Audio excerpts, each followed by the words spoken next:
이 시간 예수 그리스도의 나심이라는 주제로 성탄 감사 예배의 말씀을 전하도록 하겠습니다. 사랑하는 성도 여러분, 우리는 매년 성탄절이 이럴 때마다 아기 예수 그리스도의 나심을 기뻐하며 경배합니다.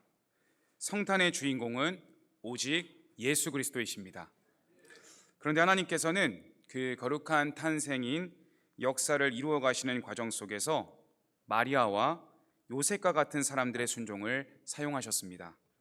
그들의 믿음과 결단은 구원의 주인이신 예수 그리스도를 세상에 드러내는 도구이자 통로의 역할을 했습니다.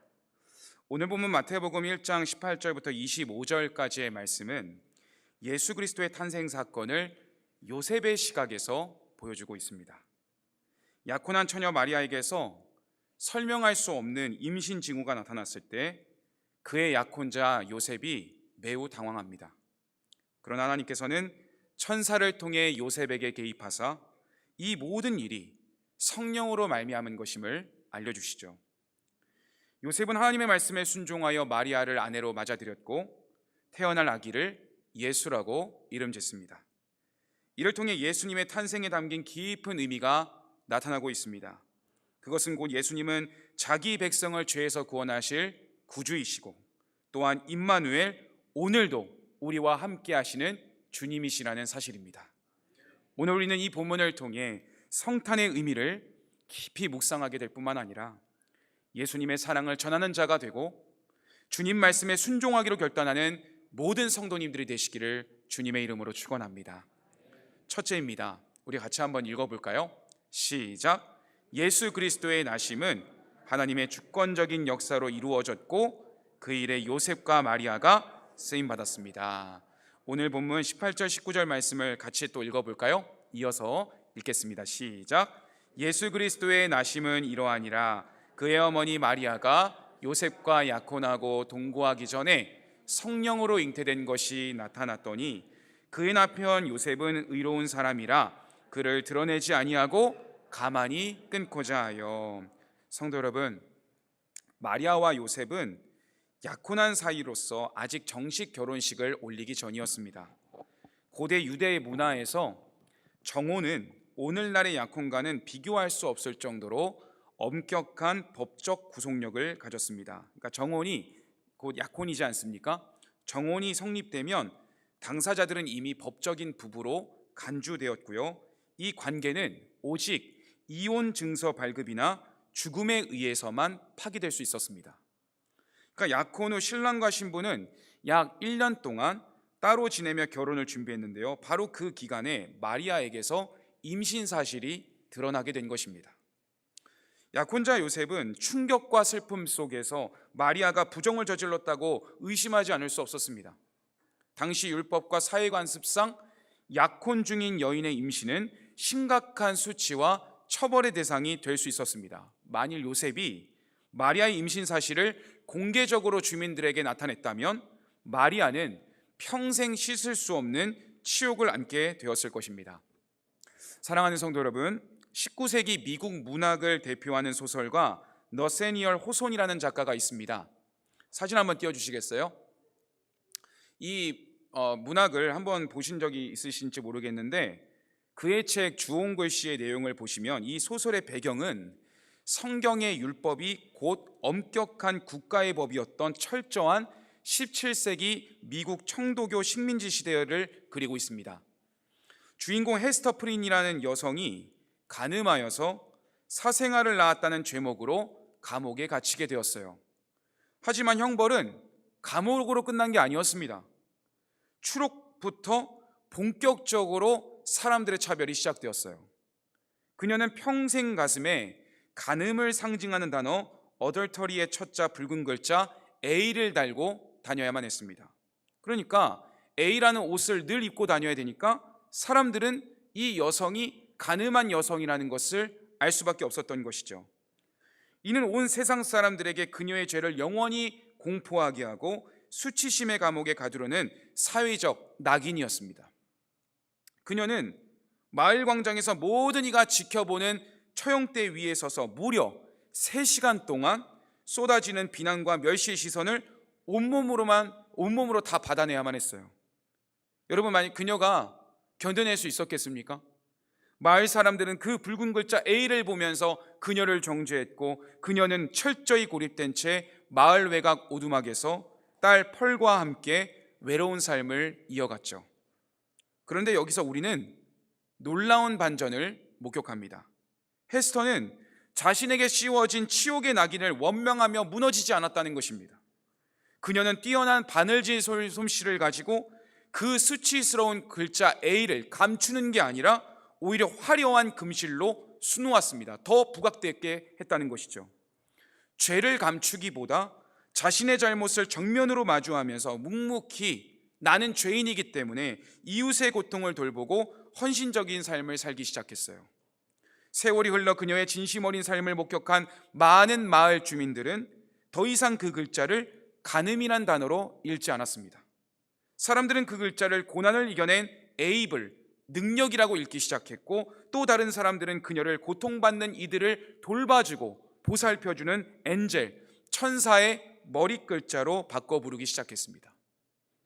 그녀는 남은 인생 동안 마을의 고통받는 여성들을 상담하였고요, 가난한 이들을 돕는 성인의 삶을 살다가 생을 마감합니다. 사랑하는 성도 여러분, 소설 속 헤스터 프린이 스스로의 고통을 짊어지며 수치의 낙인을 영광의 훈장으로 바꾸어냈다면, 오늘 본문에 등장하는 요셉은 사랑하는 약혼녀 마리아를 위해 그 수치의 낙인을 대신 막아주는 사람이었다는 것입니다. 생각해 보십시오. 만약 요셉이 자신의 권리와 율법의 정의만을 내세웠다면 마리아의 가슴에는 주홍글씨의 주인공처럼 평생 지워지지 않을 부정한 여인이다라는 낙인이 새겨졌을 것입니다. 어쩌면 그녀는 광장의 처형 때보다 더 가혹한 돌팔매질 앞에 생명을 잃었을지 모르겠습니다. 하지만 성경은 요셉을 가리켜 뭐라고 하냐면 의로운 사람이라고 부르고 있어요. 하나님의 음성을 듣기 전에 이미 의로운 사람이라는 평가를 받고 있었다는 것이죠. 여기서 요셉의 의로움은 죄를 들추어내어서 벌하는 정의의 사도의 모습이 아닙니다. 사랑하는 여인의 허물을 자신의 가슴에 묻어두고 차마 주홍 글자를 새기지 못해 혼자 참아내야만 하는 자비의 의로움이었죠. 성도 여러분, 바로 그 순간에 하나님의 놀라운 반전이 일어나고 있습니다. 우리 다 함께 오늘 본문 1장 20절 말씀을 읽겠습니다. 시작. 이 일을 생각할 때에 주의 사자가 현몽하여 이르되 다윗의 자손 요셉아, 내 아내 마리아 데려오기를 무서워하지 마라. 그에게 잉태된 자는 성령으로 된 것이라. 아멘. 마리아의 임신은 인간의 실수라든지 불의 때문이 아니었어요. 온 인류를 구원하기 위한 성령 하나님의 초자연적인 기적이었던 것을 요셉이 천사를 통해 듣게 된 것이죠. 마태복음 1장 18절은 이를 성령으로 잉태된 것이라고 선언하고 있습니다. 성도 여러분, 세상의 눈에는 수치스러운 사건처럼 보일지 모르겠지만 사실은요, 이 일은 무려 700년 전 이사야 선지자를 통해 예언된 하나님의 약속이 정확히 성취된 역사적인 사건이었어요. 이 해당 본문을 읽어드리겠습니다. 이사야 7장 14절.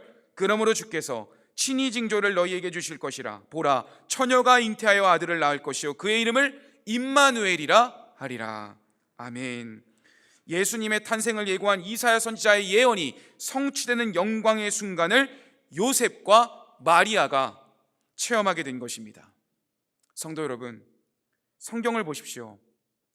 하나님께서는 언제나 인간의 불가능을 뚫고 역사를 행하여 오셨습니다. 구약 성경을 보시기 바랍니다. 놀라운 일들이 여러 곳에 기록되어 있지 않습니까? 특히 아이를 가질 수 없는 조건인데도 하나님이 생명을 선물하신 일들 말이죠.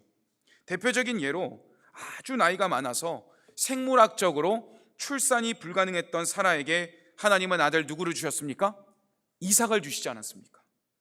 그리고 오랫동안 간절히 기도해도 아이가 생기지 않아서 하나님, 아들을 주시면 내가 하나님 앞에 바치겠습니다라고 했던 그 울며 기도했던 한나의 기도를 외면하지 않으시고 한나와 엘리사벳에게도 귀한 생명을 허락하시지 않았습니까? 그런데요, 동정녀 마리아에게 일어난 일은 이 모든 기적과도 비교할 수 없을 만큼 놀라운 사건이었습니다. 왜일까요? 앞서 소개한 사람들은 결혼한 상태에서 불가능을 이겨내고 아이를 가진 이였지만, 마리아는 어떠했습니까? 아예 남자를 알지도 못하는 순결한 처녀의 몸에 성령의 잉태로 아기 예수를 탄생했기 때문에 그렇습니다. 이것은요, 사람의 상식이나 노력으로는 도저히 설명할 수 없는 일인 거예요. 오직 하나님의 거룩한 성령의 능력이 임한 결과인 것입니다. 사람의 힘을 보태도 아무것도 할 수 없는 일이었어요. 그저 우리를 구원하시기 위해 하나님께서 일방적으로 저와 여러분을 살리시기 위해 가장 크고도 놀라운 선물, 아기 예수님을 구주로 보내주신 것이죠. 사랑하는 성도 여러분, 오늘 우리가 붙들어야 할 첫 번째 교훈은 무엇일까요? 하나님은 세상이 찍은 수치의 낙인을 지우고 그 자리에 새로운 사명을 꽃피우시는 주님이시라는 것입니다. 소설 속 헤스터는 자신의 죄로 인해 주홍글씨가 새겨졌지만, 성경은 마리아가 하나님의 뜻에 순종했다는 이유로 세상의 오해와 차가운 주홍글자 낙인이 찍힐 위기에 처해 있다는 것을 소개하고 있습니다. 그런데 우리는 요셉의 위대함을 발견할 수 있어요. 요셉은 비록 마리아가 처한 상황을 다 이해할 수 없었지만 세상이 그녀에게 주홍글자 낙인을 찍도록 내버려 두지 않았습니다. 세상의 비난으로부터 그녀를 조용히 보호하고 정죄의 법 대신 사랑의 법을 택하였죠. 정리하면 마리아는 하나님의 영광을 위해 세상의 오해와 수치를 기꺼이 견뎌낸 순종을 보여주었다면, 요셉은 그 곁에서 그 수치를 함께 짊어진 자비의 동역자였다는 것입니다. 사랑하는 성도 여러분, 오늘날 세상은 여러분의 순종과 믿음의 결단을 다 박수쳐주지 않습니다. 내가 하나님 뜻대로 살 거야, 내가 세상의 욕심 버리고 하나님 뜻대로 결단할 거야 라고 이야기할 때 세상이 여러분에게 박수쳐주는가요? 그렇지 않습니다. 같은 그리스도 안에서는 격려할지 모르겠지만 세상은 여러분을 비웃습니다.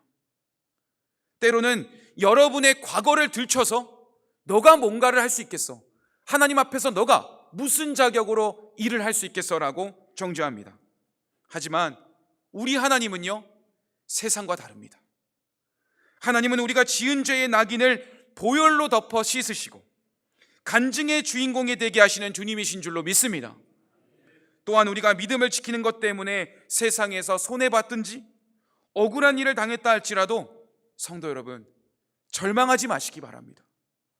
우리와 함께 하시는 임마누엘의 하나님이 성도 여러분의 모든 억울함을 해결하시고 가장 빠른 지름길로 인도하사 우리 모든 성도님들을 은혜의 주인공이 되게 하실 줄로 믿습니다. 우리 다음으로 둘째 한번 읽어볼까요? 둘째입니다. 시작. 하나님은 요셉의 순종을 통해 예수 그리스도의 구원 사역이 역사 속에 드러나게 하셨습니다. 아멘. 성도 여러분, 어제 성탄전야제 정말 은혜 가득한 시간이지 않았습니까?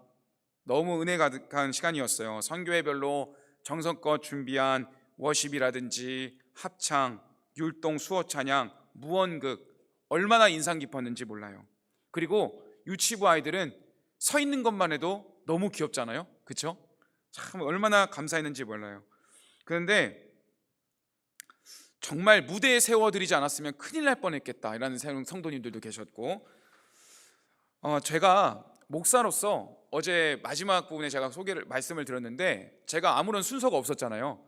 다음에는 나도 목사로서 뭔가를 해야 되겠다라는 생각을 했는데, 사실 성도 여러분, 제가 예전에 한번 예배 때 사진과 함께 소개한 적이 있긴 했는데 제가요 2023년도까지만 해도 안 해본 것이 없는 목사입니다.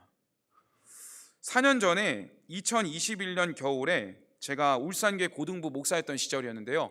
제가 이제 예화를 말하기 전에 참 오늘 예배가 의미가 깊은 게 뭐냐면, 저희 고등부 제자, 청년이 된 제자가 지금 이 자리에 있고, 그리고 제가 마지막 부교육자 생활을 했던 거제 섬김의 교회 집사님 가정과 저희 초등부 제자가 지금 자리에 있어요.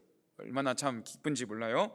근데 제가 4년 전에 이 교육위원회에서 교육 디렉터를 섬겼던 목사님하고 친구 목사하고 후배 목사들이랑 한번 회의를 했습니다. 겨울에. 어떤 회의를 했냐면 이런 미션이 주어진 거예요. 코로나는 한창인데 성도들이 나와가지고 교육자의 공연을 보지 못하지 않냐? 그리고 성도들도 공연을 못하지 않냐? 그러면 교육자가 뭔가라도 해야지, 이런 얘기가 나온 거죠. 그러다가 어떤 미션이 주어졌냐면 아기 예수님을 만나러 가는 동방박사의 이야기를 무대에서 하지 말고 울산 시내를 돌아다니자, 이런 얘기가 나오는 거예요. 그건 저는 싫다 그랬어요. 그랬는데 시키면 해야 된다는 거예요. 그래서 다 같이 했어요. 그래서요, 태화강변도 가고요, 심리대밭도 가고요. 이렇게 말하면 좀 느낌 안 오시죠? 사진 한번 띄워주세요. 여기 어딘지 아십니까? 여기 그 태화강변 거기 그 뭐죠? 남해동 지나서 있는 거기 갈대밭인데, 제가 누군지 아십니까? 보라색 옷 입은 사람이 접니다. 예, 여기 중간에 또 막 수염 이렇게 기르고 있는 황토색 입은 목사님은 옆에 동네 화봉교회 2번 담임 목사님 되신 분이에요. 그리고 다음 화면 띄워주세요. 다음 화면 접니다. 후배 목사님이랑 찍었는데 뭐 속으로는 얼마나 부끄러운지 몰라요. 다음, 여기 어딘지 아십니까? 성남동 포장마차 거리입니다. 순대 파는 데 아시죠? 거기서 제가 얼마나 부끄러운지 다음 화면 띄워주세요. 마지막입니다. 여기는 성남동 젊음의 거리입니다. 얼마나 부끄러운지 몰라요. 그런데 제가 이 거리를 지나면서 사진 내려주세요. 제가 처음에는 너무 하기 싫은 거예요. 내가 이걸 왜 해야 되나, 그냥 말씀을 전하면 되지. 그런데 전체 촬영을 다 하면서 부끄러움을 무릅쓰고 그리고 순종하며 끝낸 결과 영상이 이렇게 올라왔는데, 나중에 울산교회 동방박사 유튜브 검색하시면 제가 나옵니다.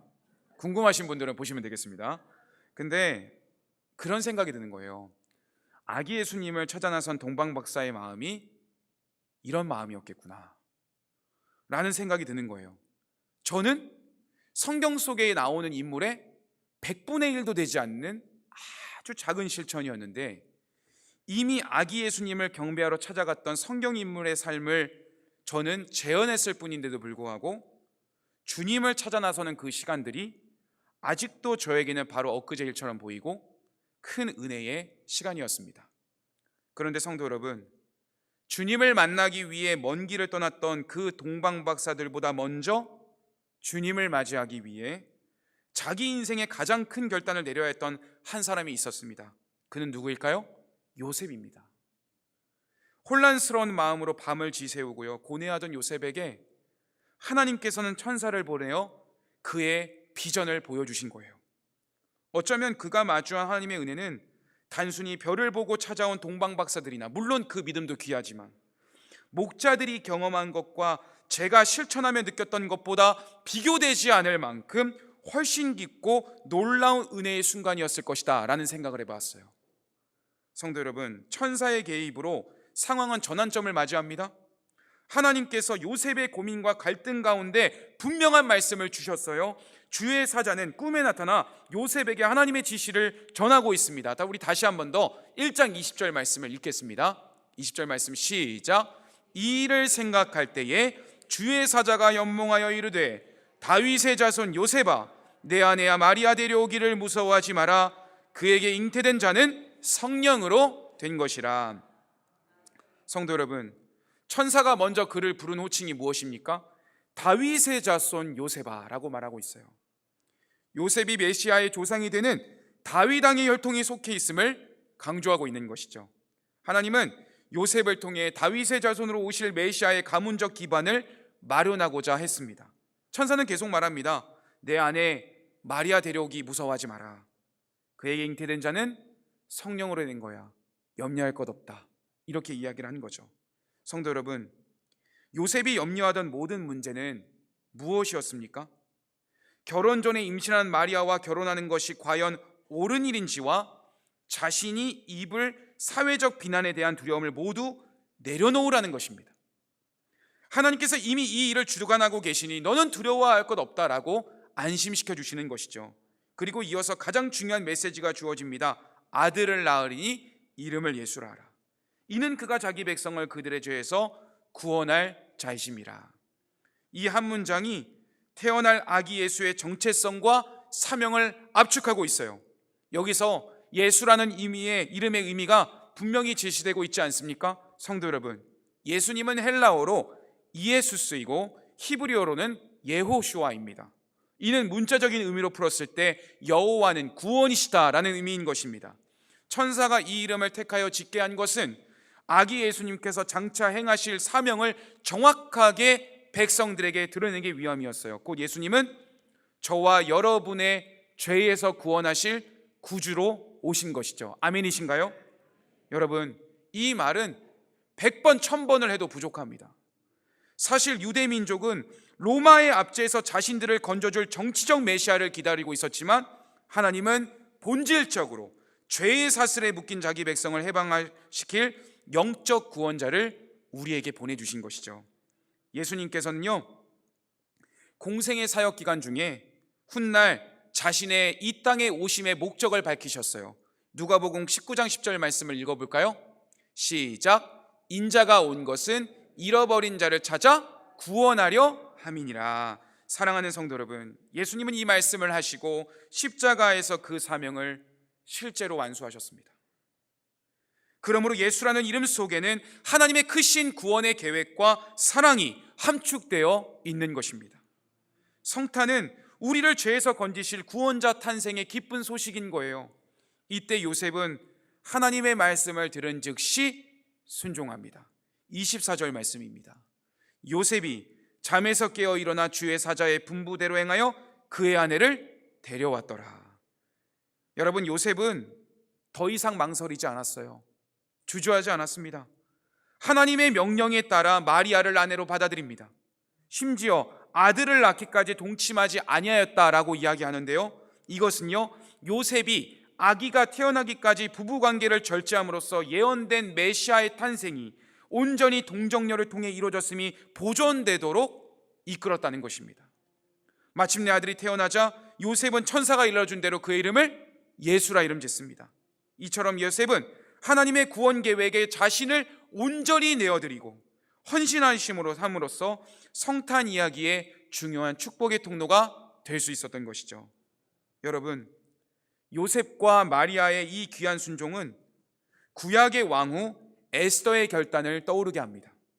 하나님께서는 옛적에 페르시아의 포로로 잡혀간 멸절당할 위기에 처한 이스라엘 민족들을 구원하시기 위해 에스더를 왕후의 자리에 세우시지 않았습니까? 그때 에스더가 마주한 상황은 어떠했을까요? 평탄한 상황이었을까요? 그렇지 않아요. 페르시아 시대 때 아무리 왕비라도 왕이 먼저 부르지 않았는데 왕비가 왕 앞에 나아가면 왕의 체면을 무시한 것이 되기 때문에 그것은 곧 왕후에서 폐위되거나 죽임을 당할 수도 있는 절체절명의 순간이었다는 거예요. 그럼에도 에스더는 왕비로서 자신의 안전을 생각하지 않습니다. 오히려 하만에 의해서 나의 민족들이 죽임당할 위기에 처하니까 민족을 구원하려는 하나님의 주권적인 역사에 내가 참여한 바 되고 싶어서 그녀는 세상의 법과 생명의 위협을 뒤로하고 이런 고백을 하는 것입니다. 죽으면 죽으리이다. 요셉 역시 마리아가 결백하다는 사실을 다 이해할 수 없었던 순간에도 하나님의 말씀은 옳다. 내가 예수 그리스도의 이 땅에 오심에 축복의 통로로 쓰임받을 수 있다면 나는 어떠한 수치를 당하더라도 내 아내를 보호하고 이 일에 쓰임받아야 된다라는 결단을 했다는 것입니다. 여러분, 저는 우리 성도님들이 지금 이 시대 속에 요셉의 믿음만큼은 아니더라도 예수 그리스도의 믿음이 증거되는, 그리스도의 보혈의 은혜가 증거되는 일에 쓰임받을 수 있는 모든 성도님들이 되시기를 축복합니다. 수동적인 삶을 사는 것이 아니라 내가 은혜 받은 자라면 내가 곳곳에 나아갈 때마다 예수 그리스도의 증인의 삶을 살아간다면 우리 주님께서 얼마나 기뻐하시겠습니까? 성도 여러분, 그 영화 포스터 하나 띄워주시겠습니까? 이 영화는요, 오래전 2009년에 개봉했던 벤자민 버튼의 시간은 거꾸로 간다라는 영화입니다.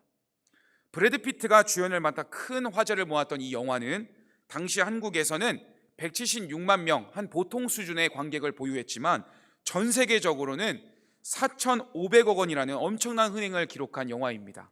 이제 내려주셔도 되겠어요? 이 영화가 개봉한 지 16년이 지난 2025년 현재까지도 시간과 인생을 다룬 최고의 영화 중 하나로 손꼽히고 있는 작품입니다. 이 영화 속에는, 사진 내려주시면 되겠습니다. 내려주세요. 네. 이 영화 속에는 아주 기이한 운명을 타고난 한 남자가 등장을 합니다. 제1차 세계대전이 끝난 축제의 밤에 뉴올리언스에서 한 아기가 태어났어요. 그런데요, 이 아기가 갓난아기의 모습이 아니라 80세 노인의 외모와 질병을 고스란히 가진 채 아기로 태어난 것입니다. 괴물 같은 아들의 모습에 경악한 아버지가 너무 놀래가지고 그를 양로원 계단에 버리고 도망쳐 버렸어요. 그렇게 양로원에서 노인들과 함께 죽음을 기다리며 자라날 것 같았던 아기 벤자민에게 기적 같은 일이 이 영화 속에 일어납니다. 남들은 모두 젊음에서 노년으로 향해 가는데 오직 벤자민만이 시간을 거꾸로 가는 것입니다. 휠체어에서 일어나 지팡이를 짚고 다시 지팡이를 던져버리고 당당히 걷게 돼요. 그리고 점점 주름이 팽팽해지고요, 머리카락은 짙어졌고 그는 점점 젊어지고 노인에서 청년이 되었습니다.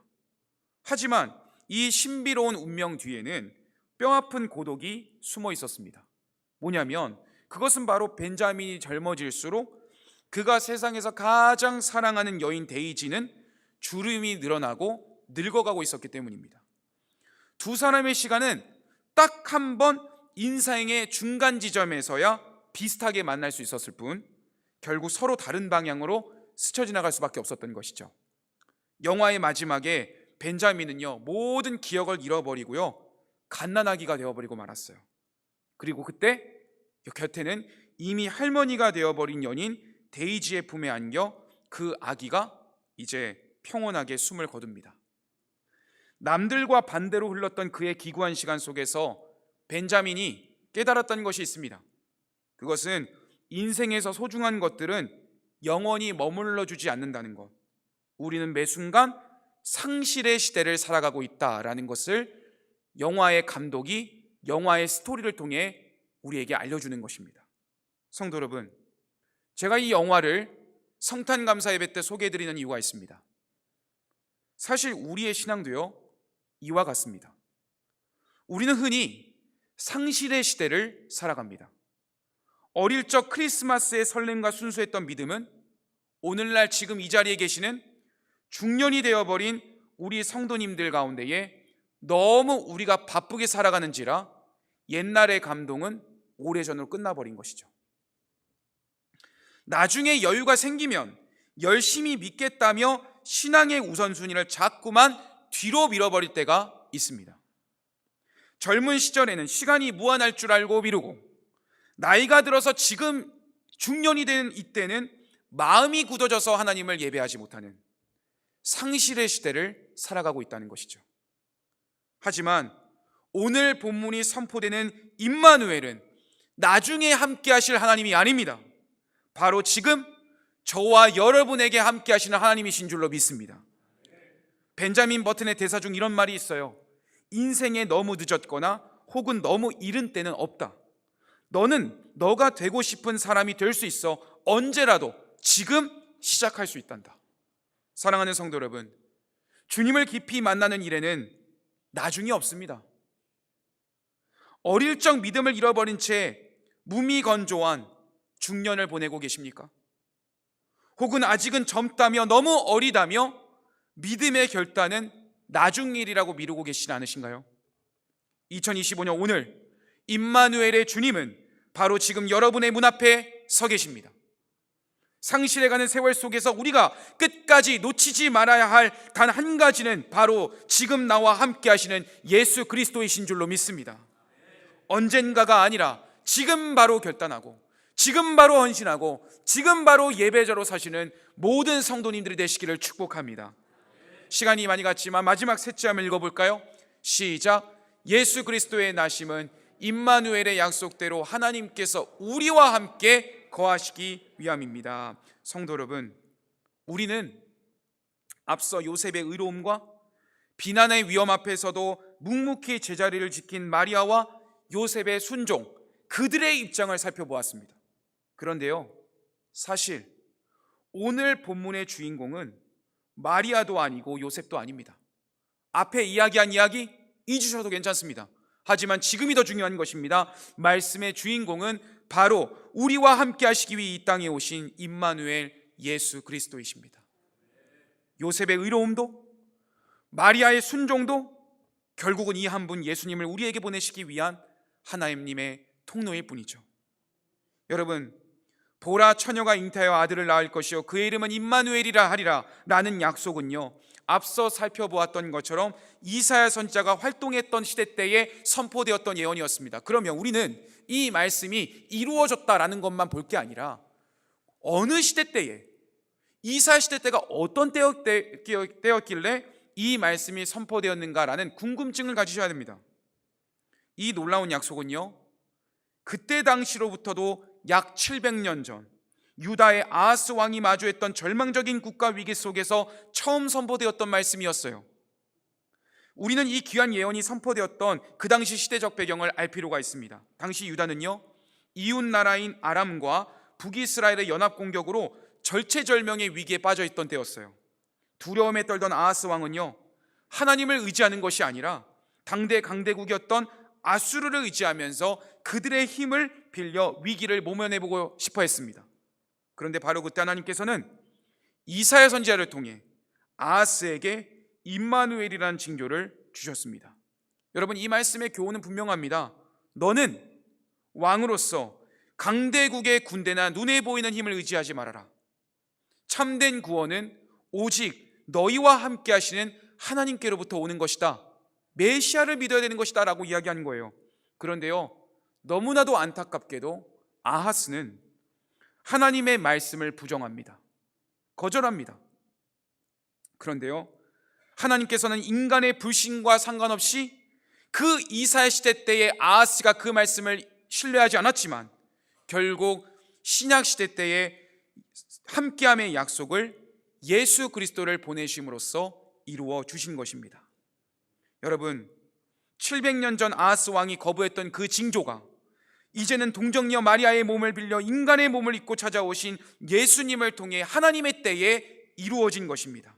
여러분, 이것이 왜 우리 모두에게 그토록 깊은 의미가 되는 것일까요?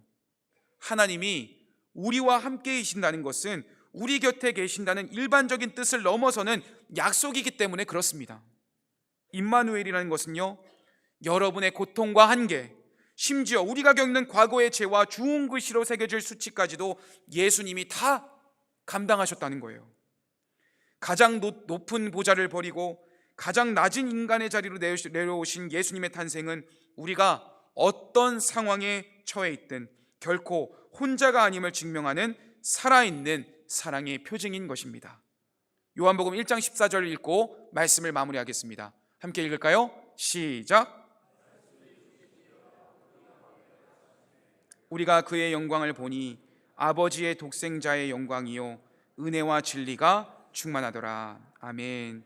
성도 여러분, 영원한 말씀이신 하나님의 아들 예수님께서 우리 인간의 시공간 속에 들어오셔서 저와 여러분을 살리시기 위해 이 땅에 오셨습니다. 예수님은 목수의 아들로서 땀 흘려 일하시고 배고픔과 피로를 느끼셨고요, 슬픔과 기쁨을 우리와 똑같이 느끼셨습니다. 심지어 우리 죄를 대신하여 채찍을 맞으시고 십자가에 못 박혀 죽으시는 극한 고통을 겪으셨습니다. 이처럼 예수님은 성육신하심으로써 참으로 우리의 연약함을 이해하시고 도우실 수 있는 임마누엘 하나님이 되어주신 것이죠. 말씀을 맺겠습니다. 성도 여러분, 이 땅에 오신 예수님은 지금도 우리 사랑하는 부굴산교회 성도님들에게 말씀하십니다. 내가 너와 함께한다, 내가 너의 아픔을 안다 라고 말씀하시는 거예요. 세상은 여러분을, 또 저를 너는 실패자야, 너는 늦었어, 너는 사랑받을 자격이 없어 라고 말할지 모르지만 임마누엘의 주님은 우리를 용서하시고 새로운 소망의 길로 인도하십니다. 이 복된 성탄의 아침, 요셉처럼 하나님의 주권을 신뢰하고 그분의 동행하심을 온전히 믿으시기 바랍니다. 그리고 우리 삶의 가장 어두운 구석까지 찾아오신 예수 그리스도의 은혜를 힘입어서 그 주님의 보좌 앞에 나오신 성도 여러분, 믿음의 삶을 살겠노라고 결단하시기 바랍니다. 지금은 바로 은혜 받을 만한 때요, 지금은 구원의 날입니다. 임마누엘의 하나님, 예수님과 함께 평생 동행하며 주님의 이름을 드러내는 삶을 살아가시는 모든 성도님들의 삶이 되시기를 주님의 이름으로 축원합니다. 기도하겠습니다.